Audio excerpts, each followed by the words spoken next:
Yep, so we're going through our trusses for our addition today. So I figured bring you guys along. This is not a how-to. This is how we build ours.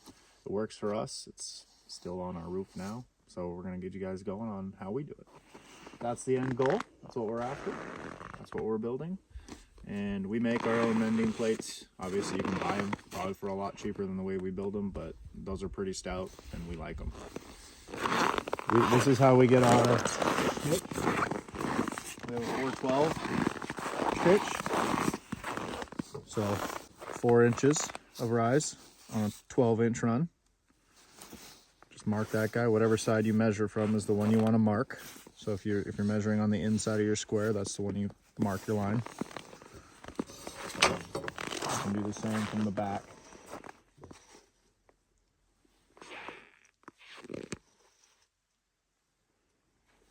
Like 4 inches. You mark the back. I just do it because I'm going for a 16-foot. So that's my mark. That's how I measure it. And that's your bottom cord. That's what'll go on the bottom of the truss. And this is a cheater board that I already have cut. That's the template. I mean, we already had this one cut a while ago. So the one thing you do want to make sure with bottom cords, rafters, all that stuff, you want your crowns to be to the top. So I've checked that already with that board before I marked it. This is one of our rafters. It's a little hard to see because it's on the board. But we do have a angled cut there for a 412 pitch. So on my speed square here, you have your common rafter, 4, mark and cut, which this one comes with a cool little rafter conversion table, which gives you the degree. So our degree is 18.5 degrees. And when you measure or mark that out, you'll take your square pivot point, hinge over to your 4, and you can see it's about 18, 18.5, etc., etc. And you don't have to cut the tails on these. You can have them just come straight off, and you can plunge cut them up on the roof. You can just leave them and put your end board on them however you like. We wanted ours flush with the wall, or not flush, sorry, but parallel with the wall. So that's what we did. And yeah, I think it looks really nice. Yes, it does. So we'll get this one cut up, and then we'll get this bottom cord cut up, and then I'll lay them out on the deck and show you guys what we're going to be buttoning together. So when cutting these, I like to cut them towards the tip. And the reason being, if you start at the tip, it likes to blow them like out, or you cut them shy. And I go an inch past 16 foot to give myself just a little bit of a step on the end of that wall, because if there isn't a step, your rafter tail will really want to ride and sit right on that wall. So I cut about 5/16 of that inch off on each side to narrow it up just a smidge.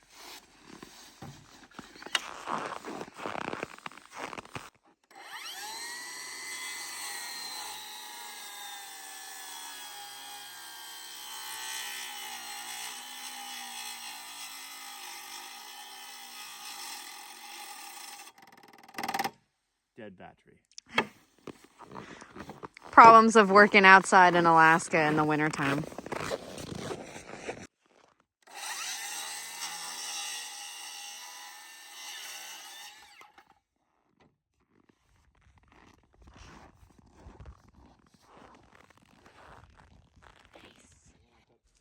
So we've got our truss boards laid out. We have our bottom cord, we have our rafters, and our 3 posts. We do post style rafters. A lot of people probably should do scissor trusses if you're going a lot further than we are, but we're only spanning 16 feet. It does fine for us again. It works great. You could use nails. Most people probably would prefer nails. I just screw these together with deck screws. Works fine. I don't have to worry about the nail gun shifting stuff and all that, but yeah, we'll get this one secured together, and then we'll throw our mending plates that we cut up already, and we'll put those on too. So starting with the rafter tails, I like to butt those up first to the bottom cord. That way it pulls the rafter down on my slope bottom cord here.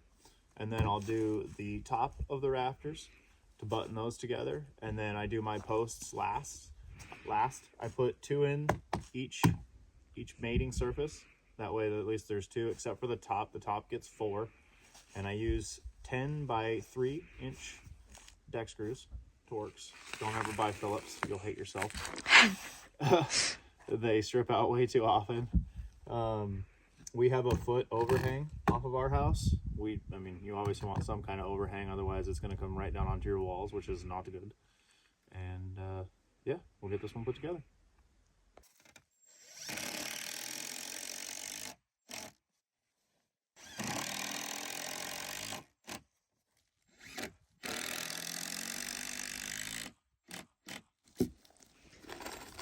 Gotta be careful with these deck screws. You can run them in pretty hard and it'll just split the wood real quick. So just bottom them, seat them a little bit, but be careful with them. For anyone curious, it's a balmy 5 degrees here in Alaska today. It's a beautiful day. Yeah, it's warm right now. Mm-hmm.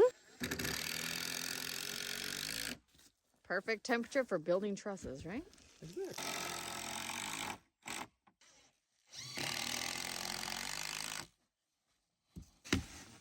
When using screws, stay away from, probably with nails too, stay away from knots. So here we have a knot that's right here. And if you try to pull the screw through that, it's gonna pull either too hard and strip the threads on your screw, or it'll just stop altogether and just strip the hole out. So I just avoid them.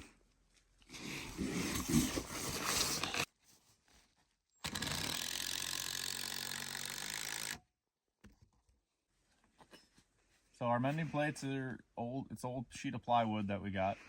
Most of them we cut up into, what was it, 2x2 squares, and then you cut out both of these. You get one for each side off of those 2x2s, and you'll get the same width. We have some OSB strips, and those were left over from our previous build that we used. And then that center piece of plywood, you get 2 out of those 2 top pieces from a 2x2 strip as well. Now when doing these ends, leave yourself enough room. If you use hurricane ties, we did do hurricane ties, just extra precaution. Probably don't even need them. We don't have any hurricanes around here, but they do add a lot of structure to your roof, so we put them on. But we like to come in, we're using 2x6 walls, so we come in 7 inches. That gives you enough room for this piece. If you don't leave that, it becomes a real fight. Learned that last year, but now we can do it right on this one. So we'll get these buttoned We'll get these buttoned down. We have 2-inch 8x2s for our mending plates. And we try to make sure that 6 inches, at least 6 inches, is spanning each one of the surfaces.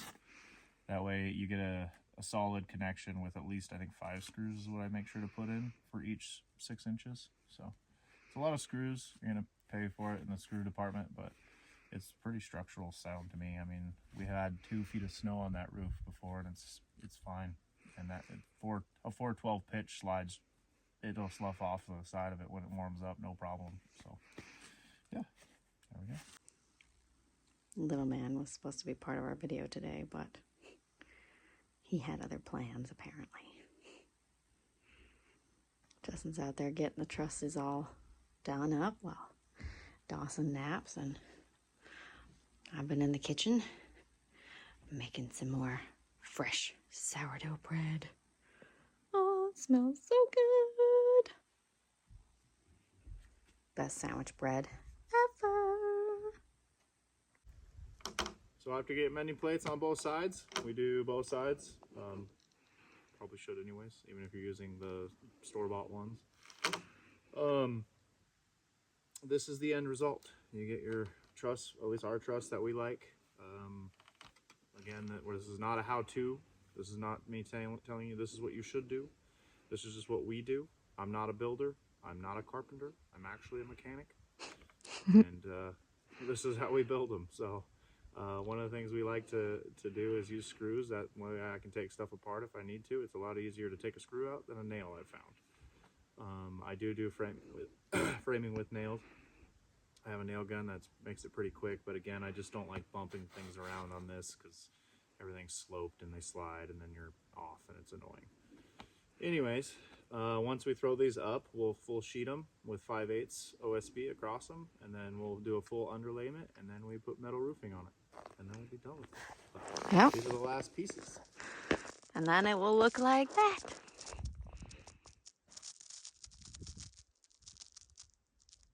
Cool. So thanks for coming along, guys. And if you got any things, tips, pointers, I'd appreciate them. Granted, it'll be a little bit too late at that point because we'll be done with this. But either way, thanks for coming.